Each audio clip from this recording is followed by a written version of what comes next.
Jaký je názov vášho rečníckeho prejavu? Ja. Takže dobrý deň. Jadrová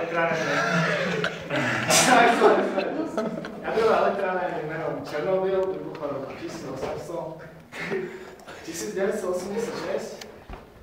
A po tomto roku som nútený sa presťahovať, pretože jadrový spad, ktorý postihol celú Európu, bol nesmierny.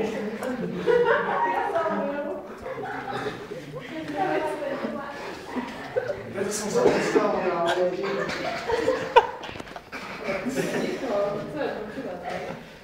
A tam som si uvedomil, že život už nie je to, čo býval. Zamýšľal som sa nad svojím životom a nad svojimi politikami.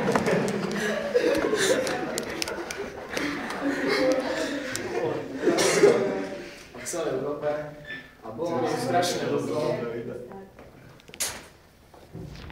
Preto som sa zaradil som charitu, do ktorej som vložil svoje životné úspory. Bol to malý základ, ale našiel som si priateľov, ktorí mi v tom pomohli.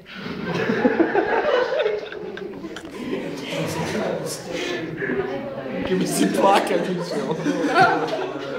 Dostaneš. Čak spieva. Nemôžem spieva.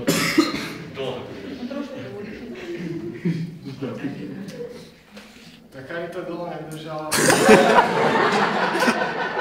No dobre, ďakujem.